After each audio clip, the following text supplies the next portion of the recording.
This video is sponsored by Micro Audio, a new app that covers news stories and topics every day in digestible 3 to 5 minute short form audio summaries, reinventing the way you consume news through audio. What's good? Brian Tong here, and welcome to the Apple Bits for everything good and bad inside the world of Apple. And the iPhone 12 and 12 Pro first reviews, they are out. So is the new iPad Air 4 after Apple released them to their first batch of media and reviewers. I'm not on that list, but I'm going to wait patiently for mine like all of you, and my reviews will be coming once I get them. But I did get the accessories like the new silicone cases and the clear case and the MagSafe charger. But don't worry if you didn't get your cases yet. You might want them to come later after some iPhone 12 and 12 Pro cases are shipping without holes for the speakers on the bottom. Whoops! Now, if your iPhone 12 doesn't sound as good as it used to, this might be the reason. And these reports, they're really limited and obviously defects from the factory, but hey, they are still out there. But let's just go back to MagSafe. And the first thing that came to mind when I attached the MagSafe charger to the back of a case is that the magnets are strong, but they aren't strong enough for me to want to put a wallet accessory on it. We know that magnets, they're really stronger when you're pulling them, but when you slide them with friction, they come off easier, and that's the action that's happening if I'm putting it in my pocket. And I get that they have to find this balance between being too strong and being able to pop off easily, but I'd just really be too paranoid that the wallet add-on would slide off as I put it back in my pocket. And as I was writing this, a video that shows exactly what I'm talking about is out there to prove my point. So, did Apple really think that we wouldn't find this out for ourselves? That's a bad Apple! Ew! Also, do we really need a magnetic wallet that only holds 3 cards and could potentially slide off if the iPhone already has Apple Pay? I say just put the cards you really need in your front pocket, and 3 cards can fit in skinny jeans too.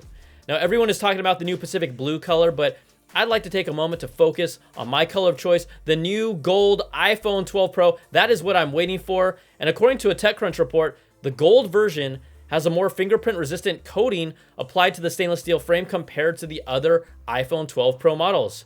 I got your attention, didn't I? Now, the article says most of the iPhone 12 Pros still use a physical vapor deposition process, or PVD, for their edge coating. But the new gold color uses a high power impulse magnetron sputtering process, or HPIMS, that lays down the coating in a super dense pattern and then allows it to be tough and super bright with a molecular structure that mimics stainless steel underneath.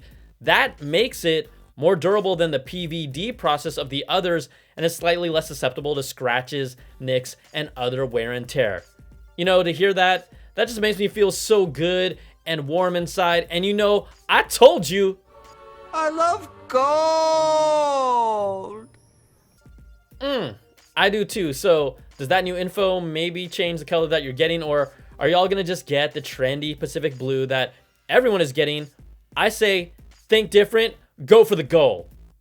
Thanks again to Micro Audio for sponsoring this video. It's this cool new app with a new way to consume news from your phone, and I really enjoy using it. It takes the top stories from different news topics like tech, business, world news, and more, and then puts them into 3 to 5 minute short form summaries that are easily digestible. There's no analysis or bias, just the facts of the stories. It's not about these clickbait headlines. You can pull up the full articles to read while you're listening to get perspectives from multiple outlets. Searching for news stories by keywords or topics is easy, and you can mark your favorites too, plus some fun metrics that track the stories you've read. Select the topics you like and get a feed of the topics you care about. Micro Audio's presentation is just really clean and slick, and this is an app that's easy to use, and for someone like me who doesn't have a lot of time, I'm absolutely going to be using it for a while. So check out Micro Audio and get up to speed with the latest news fast. It's completely free, and you can download it today on the Apple App Store. All right, back to the stories, and like you, I can't wait to get the new iPhone to review it. I'm not on Apple's special list for those, but if you thought the iPhone event was the last one we'll see this year, hey, think again. This is still Apple season, and it ain't over yet. Now, a little while back, John Prosser had reported Apple will hold another event on Tuesday, November the 17th, to announce their first Apple Silicon Macs. Apple themselves said we'll see at least one before the end of this year. Prosser says the initial announcement invites should happen on Tuesday, November the 10th. We still aren't sure if it will be a new 13-inch MacBook Pro, a new MacBook Air, or even a revived 12-inch MacBook, or maybe even a different model. All of these are in play right now.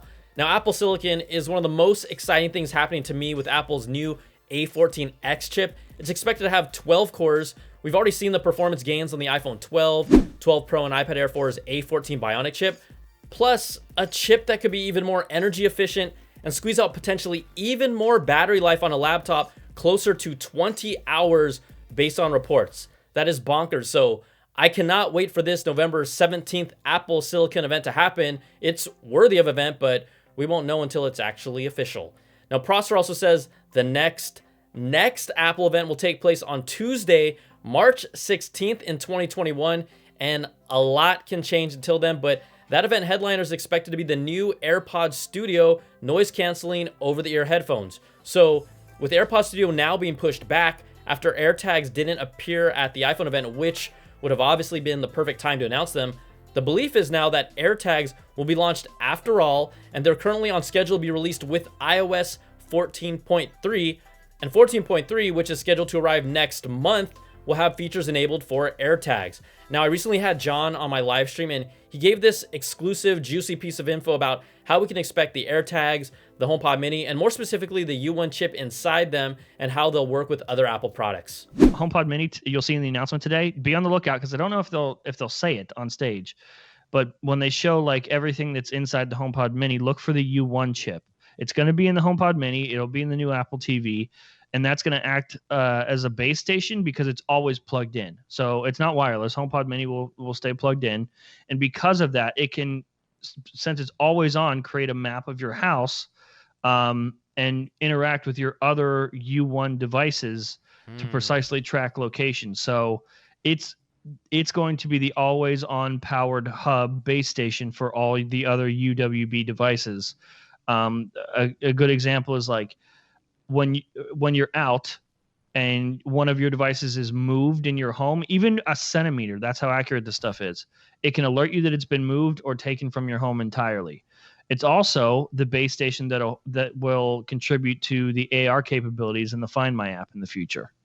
Man, I mean, we had talked about earlier how this is really a platform for them, and this goes beyond just phone and devices when you're starting to get that specific about things being moved in your house temporarily. Like you'll be able to, like, everyone loses their Apple TV remote all the time.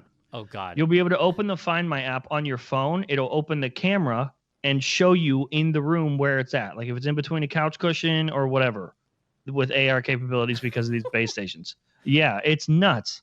Wow, that's some sweet special intel right there, Mr. Prosser. Yeah, accuracy within a centimeter. It's nuts. I mean, at the same time, I do wish I never lost my remote like every day in some way, place, some shape or form. But, you're always thinking about how is Apple going to actually really make this whole LiDAR sensor and AR capability useful on a day-to-day. And that may not be every day, but that might be at least once a week, which is more than we've ever used it before. Right. And that's just a remote. U1 devices are going to be in every piece of Apple hardware, including AirPods in the future. So when you lose that one AirPod, instead of trying to play a sound from this little tiny speaker that you'll never hear that. I can never hear that sound when I lose an AirPod. Instead, you can just open the Find My app and it'll show you where it's at. See, I told you it was juicy, and that's a juicy Apple. I will not do that. No, stop that. Okay. Whew. You know that I've talked about it before, but the U1 chip is really the secret sauce for Apple's next big platform. So there is no official confirmation, but we could possibly finally see the AirTags and Apple Silicon Max at a November event. Prosser says that they are ready. It's just really a matter of when Apple decides to release them. Also, people that are curious about where Apple might have gotten its inspiration for the HomePod Mini, because it might have the same fabric wrapped around it, but it's a totally different shape. I think I figured it out. Look no further than your local Asian grocery store. That's right. This right here, this is an Asian pear, or a HomePod Mini, or a HomePod pear, and that's a good pear. Aww. I think those two really do make a great pair. All right. That is going to do it for this week's video. You know you want it to be over. If you like what you see, give me that thumbs up, subs up, and hit that notification bell, ding, to get all my videos when they drop. Plus, if you want to go even deeper with Apple, check out my Apple Bits XL audio podcast where we cover the latest stories and bring on special guests. Thanks so much for watching. Take care, everybody, and iPhone 12 reviews, iPhone 12 Pro reviews, iPad Air 4 reviews coming up right here on the channel. So I will see you next time. Peace and love. Oh yeah, and good fare. Good.